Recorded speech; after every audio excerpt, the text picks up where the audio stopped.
ये है ideas of India. Ananya and Navya, thanks very much for joining us. And before I could even start thinking about this session, everybody was like, your first question has got to be, what the hell, Navya? I don't know how to answer that question. It's more of a statement, but thank you so much for having me here. Really happy to be here with you and Ananya, meeting her for the first time, but have admired what she's been doing for a while. So really grateful to be here with the both of you. So, you know, you've been doing this show that has put your mum and your grandmum in the spotlight. What is the secret story? When you get done, are they like, why did you ask us that? How can you use the term jayaing? How do you say it? Jayaing. Okay, I got that right. She didn't know what it meant either, so we, we explained that to her. She wasn't very happy with the definition, but I mean, it's been a really fun experience doing this with them, so much that we've learned about each other over the last 2 seasons, and especially this one. Always very unfiltered, always very opinionated, if you know the 3 of us. But I think that's how we wanted to keep it. We wanted to keep it as natural as possible and as organic as we could. So I hope that, people enjoy that side of us. So this is a household which is not unfamiliar with cameras. Are they more opinionated off the camera or on the camera? I mean, I think I was the person who was the least experienced in front of the camera this time. But I think we've never really shied away from voicing our opinions on and off camera. So I think that's just who we are. Fantastic. Well, Ananya, you're breaking many records and also making some really amazing choices that most women in your generation may have been fearful of making them. In the English music genre, leading songs that are sort of hitting, out of the park, literally. Where did all of these choices come onto the table and how come? This is not the path people thought Ananya Birla would follow.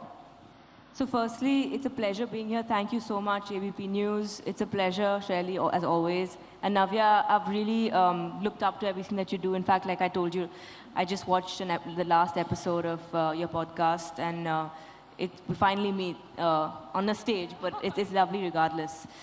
How do I take that question? I think from a very young age, I just realized that life is really short to not do what you truly love to do. And I think the turning point came when I went to university at Oxford, and I was reading economics and management. And I spent a year and a half there, and during that time, I went through a little bit of a tough phase with my mental health. And I started gigging in cafes and pubs and clubs in and around London, Brixton, Camden. And during that time, I realized that I was just so happy. It was very cathartic, writing my own music, singing. And I just said, what's the worst that can happen? I don't want to have any regrets. And that's basically where the whole music thing started from, the whole business thing, I started Swatantra before I even in my gap year actually, when I was 17, before I went to university. And I think that love for business I don't know whether it's in my blood or I just love it. So now it's all about balancing these 2 worlds, really. So I think that's where... What about it? How is it to balance those 2 worlds? They're so different. Yeah, it's microfinance and music, for those of you who are still trying to figure those 2, yeah. Yeah, it's hard, but also not hard. It's hard in the sense that there are 2 very different parts of the brain that are at work. But funnily, there is a lot of business in music, and there's a lot of creativity in business. So there is a lot of synergy as well. It's just that I have to show up in a different way, and that's what sometimes I need to just adjust in my brain. The way I show up for a show in front of 20,000 people is very different from the way I show up at something like this. And even though both are very me, they're different parts of me. And that's what I'm still learning to do, Anis. That's brilliant, because very few people, at least in the last few generations, have been able to take 2 different ideas and find the common thread. But more importantly, carry your very, very heavy, lofty names with so much ease and confidence and say, I am doing things differently. So I love that. Congratulations to the 2 of you for making that happen. I said congratulations and none of you clapped. Okay. Just before I delve down into the specific areas of your work, I just want you to talk about the privilege and the pressures of having a surname. Given that you have already established yourself outside of the family name. I think for me, when people talk about, a surname or carrying forward a legacy, I really believe that everyone has a last name, Everyone has a responsibility to carry their last name forward or carry their legacy forward, no matter what field you come from or what background you come from. So I, of course, am doing my part in taking that name forward and doing the best that I can to, make my family proud, make myself proud in the ambitions that I have for myself as a young woman. But I think when we speak of privilege, I think that I would give credit to where I am today, to that. I don't think I would be where I am sitting on this stage talking to everyone here if I didn't come from the family that I came from, because I got given a lot of opportunities at a very young age that, most other girls my age don't get.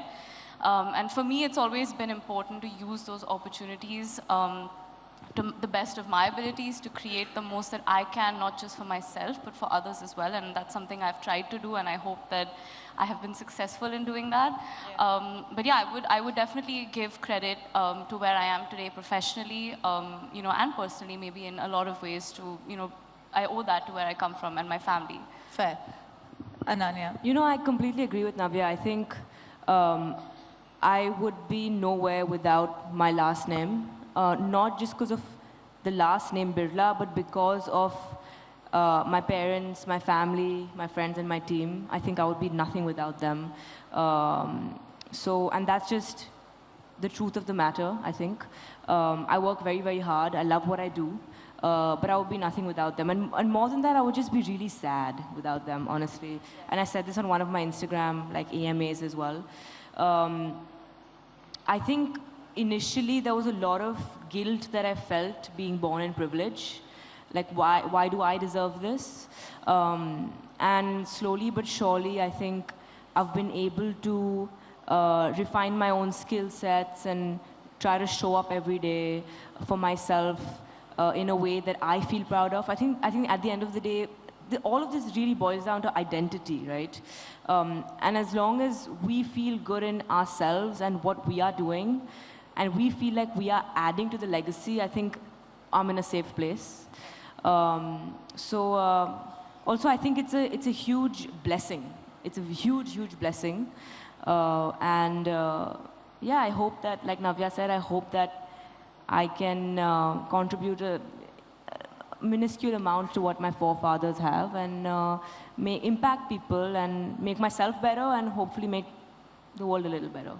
Great. Having talked about that, I want you to both to pick up things that you said in the course of these answers. So one of them was this whole, this conversation about taking time off and sort of thinking about music and, doing things that matter to you and mean to you.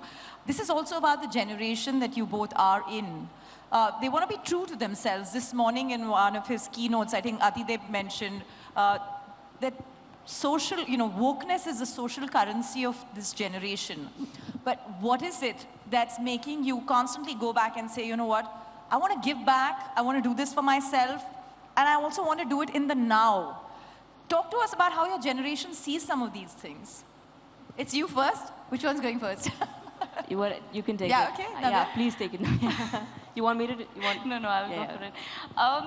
See, I think for me that's a tough question because I work in the development sector. So for me, all the work that I do is primarily impact-driven or centered around giving back. I think that's a moral choice. I think it's an individual choice. For me, I personally believe that we have a responsibility to leave society better than we found it.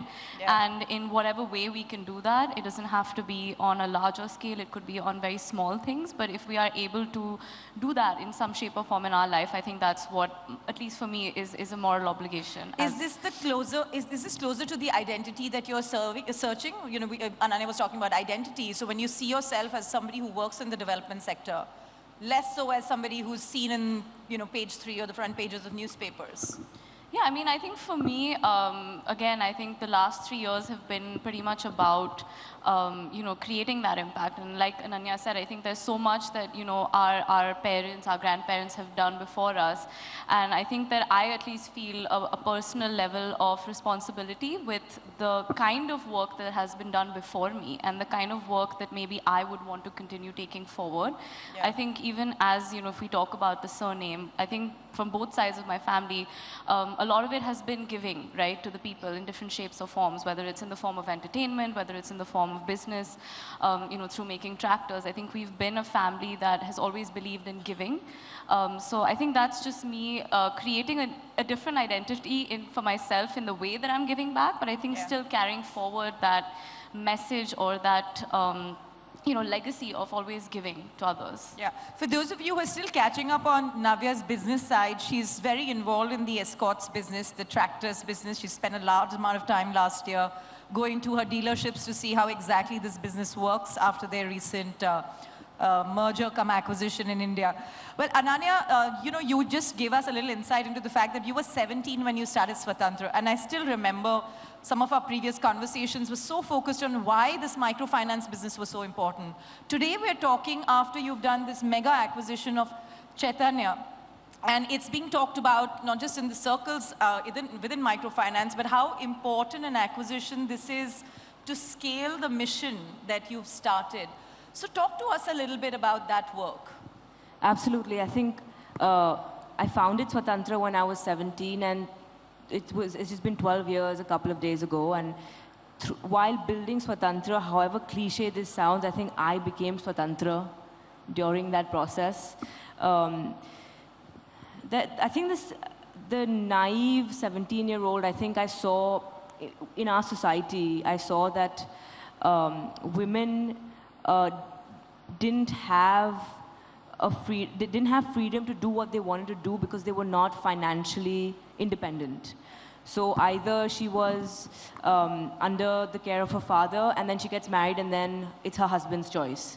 And I realized that as soon as a woman becomes financially stable by herself, individually, of course there are a lot of other pressures which I can't take away from, but there's a little bit more leeway that she gets to make her own choices. So when I started Swatantra, the entire idea was, and that's why the name Swatantra, freedom, is how can I make women financially independent? Because I've seen this, in my close family, I've seen it in the Marwadi community, and it really, part of me, it boils my blood, but I also understand the roots of it, and it's very complex, right? So I wanted to contribute to that element of things as well. So that was where the idea germinated from. So basically what we do is we lend small loans to women to start their own business. So they become job givers, right? And they repay us back with principal and interest. So we aren't helping them in any way, and this is what I've said from day one, right? Swatantra is a very profitable business. So it's just that we're providing loans to people who a bank would not, because they don't have any physical collateral. And that's when I came up with this idea of social collateral, is where they all take social, if I don't repay, all the other women in the group have to repay for me. So there's social pressure, right? However, now, since the last 5-6 years, the entire mission is that we finance individuals in semi-urban and rural India, and these are the individuals, given how large our macros are in India, these are the individuals that actually fuel our economy. Yeah. So at Swatantra, our vision and our mission, our vision is really to fuel the Indian economy. And the acquisition of Chaitanya makes us, gives us an AUM of about 14,000 crores, and we stand as the second largest microfinance institution in India. I started with 5 crores. Thank you. One last thing I would like to say is that the team that joined me when I was 17, many of them left very reputed organizations like ICICI Bank, Axis Bank, and the list goes on. They joined a girl at 17 who just had a vision, nothing else, and obviously a last name, I guess, makes a difference. But they took that risk on me, and my leadership team is exactly the same 12 years down. All of them have stuck by me. And that shows the importance of having a loyal team. They stood by me through thick and thin. They stood by me when people said she's too young. They stood by me through everything. So that just reiterates again that I would be nothing without the people around me. I think they would put it this way, that they had belief in the idea as well. So congratulations for putting it all together. Well, let's switch gears. Gen X and love. You know, Chetan Bhagat was here in this seat a little while ago talking to Kiara Advani, and they were discussing relationships, situationships, and everything that comes on those ships. So let's talk about this. Where are you on this definition of love as our DMs, as our Insta reminds us that now it's possibly definition-less? I mean, it's obviously individual, it's personal to people. I think for me, love is not always romantic. I think there are different forms of love, and I think, grown to understanding that now. I think, you know, there's love that you share with your family, with your friends, with your work, and that's the one that I'm closest to, at least at this point in my life, where... That's a very politically correct answer, Navya. I'm asking for the love that comes around our Instagram profiles. No, that is love from people who, you know, either appreciate your work or for people who follow you for what you do. But it's a genuine answer, because I think I'm in this place in my life right now where love for me is in doing what I'm doing every day, and I think that is where all my energy is fueled into. Of course, having said that, I think I can't speak for the rest of my generation, but I do feel that, you know, we are a lot more aware of what we want or what we're looking for. I think we question things, which is great, because maybe we didn't do that before. Yeah. You know, we don't just take yes or no for an answer. We question why that is the answer given to us. And I think that's a great quality in this generation. And I really feel that the potential that the youth in India has, whether it comes to love or just otherwise, I think is immense. And I hope that, you know, we are continue to given the platforms to ask those questions or have those conversations. Yeah. So I really appreciate you calling us here, or, you know, calling me here at, you know, 26 to come and share my views. It just shows that, you know, we are coming to a place in society where the youth matters and our voices matter. Tell me something, is there a side of the next generation, because of the access to information and the attention, as well as the lack of attention span, let me put it that way, is making one confused and lost? Do you want to share? So the question is that, well, I didn't get the question, Yeah, that is it just everything has become short format. That is right in every single way, right? And many would Yeah, say, has love become short format? Okay, right. I think it's very individualistic. I think, you know, we all have our different wants and needs. I think there's a lot more, like I told you backstage, in my opinion, I think there's so much more option right in front of us, whether that's on the apps, whether that's on Instagram. People are more available and accessible, rather.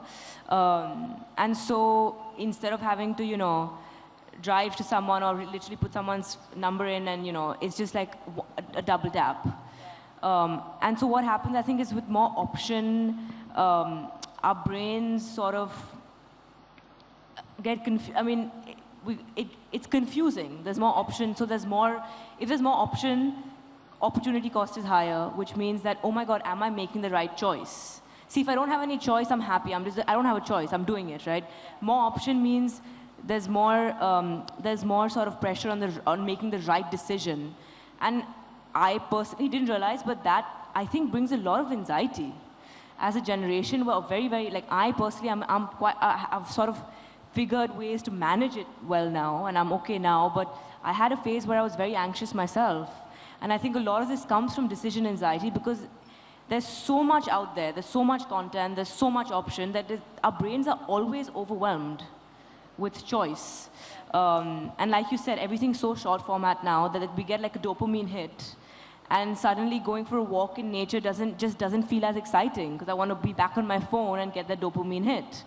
And so it's so important to really regulate our nervous systems. I know I'm going into a completely different topic, but it's so important to get dopamine in the right ways. So whether that is sunlight, that's meditation, exercise. You know, I love the honesty and the candor with which you mention some of these, but I want to put some questions back in the context of what Ananya said. as you are conscious of these issues, are you making special efforts to steer away from them as young people? Yeah, I think going off what she said, I think when you are talking about social media and when we're talking about just the environment that we live in today, I think especially for young people, it's very competitive, right? There's so many of us striving for the same job, trying to get into the same college, trying to start the same businesses. And I think social media in itself has largely, at least for me, this is something I see, people are constantly talking about their successes, right? No one's talking about their failures. So when you look at your life in perspective to someone else who's posting on LinkedIn about a job that they've just gotten, and though you could be doing your bit in your life and doing well in your life, there's this constant sense of comparison, right? Of, am I doing enough? Like exactly what she said, and that decision isn't, doesn't always necessarily have to be personal, it can be professional as well. Like, I open my Instagram and I see 100 things, and I'm like, am I doing enough? Am I working hard enough? Am I successful enough? And there is this constant sense of comparison that I feel that maybe this younger generation feels as, as a result of the access to information that we have. And I feel that that definitely is, at least I speak for myself, making me a lot more anxious about what I'm doing in my life and whether I'm matching those expectations that society has from a young person today. So Ananya, where do you guys think you can draw the line? Because I'm sure these are active conversations, not just in your DMs and cars and friends. It's also with your parents, I suppose, right? This tendency to self-reject as a young person, saying, oh, you know what? This person just posted from somewhere else and they got a new job and I'm just useless, right? Yeah. So how do you deal with that? I think taking from what Navya said, this whole thing of comparison is a huge problem. Yeah. And I'm surely like a victim of it. Like, victim is the wrong word. I'm surely still learning how to not do that. I think a lot of it, again, comes from just going back to love, self-love, which is so important, right? And I think as soon as we begin to, I'm 29, and I think the early 20s for me personally was so different from my 27, 28, 29, and I'm really looking forward to my 30s. I think it happened for me at this age, but as soon as you begin to understand more of yourself, as soon as you begin to understand sort of the role that you have in the world, and as soon as you become more comfortable in your own skin, I think that negative self-talk sort of starts reducing. But I 100% struggle with this, am I good enough? Very, very often. I would have had a packed day with like a morning workout, a board meeting, a couple of more meetings, a studio session, and then probably some like a social thing, for like work. And then coming back home late at night after like this long day, feeling completely overwhelmed, saturated, and I still ask myself, am I doing enough? What more could I possibly be doing, right? So that's when your rational mind has to kick in, and you have to like be like, what is wrong? Cut yourself some slack. Yeah, I'm probably doing, like, I'm probably should rest more, So I think we have to all just individually be conscious of ourselves and just keep a tab on what we are doing a little bit more. One final question to the two of you. If you could change something specifically for youth today, what would that idea of India be for you? If I could change something, I think I would say that I would definitely want the youth to be represented on a lot more platforms and a lot more decisions that we make today as a country, or just even in business, or whether it's in entertainment, or whether it's in boardrooms, or even, whether it's in politics, whether it's in entertainment, whatever, across fields. I feel that I would hope that there is more representation. I feel that, we are a very large percentage of the population, and we are the next 30, 40 years is going to be us driving a lot of things in the country. And I would want us to be active decision makers and creators in that journey. So I would hope that we are given a lot more opportunities to voice what we want and voice what kind of an India we want to live in. So that's something I maybe would want to change. What is the kind of India Ananya Birla wants to live in? I think as an economy, we're doing really well, kudos. What I would wish, literally for anybody in any country, would be that no matter where the person is born, what religion the person comes from, who the person loves, what work the person does. Everyone is given an equal amount of love and respect and acceptance. A choice to make the choice. Right, thank you very much for being with us here. I hear that we won't let you go from this stage without singing 2 lines. So that would be lovely for Navya and I and the rest of us to be spectators too. So this song is this song is called Teri Meri Kahani. It's a Punjabi song. It was my first Punjabi song, and it did relatively okay for an indie artist. So I'll just sing that, I guess. It goes like this. तेरी मेरी कहानी लगती है आसमानी वे तू पलवी ना अब मेरा हाथ छाड़िए जीना तेरे नाल सिख जावा. That was a cappella without any warm-up. That's brilliant. And we can say that again. A big round of applause. Thank you very much. Ideas of India. ये है Ideas of India. ABP Networks, Ideas of India.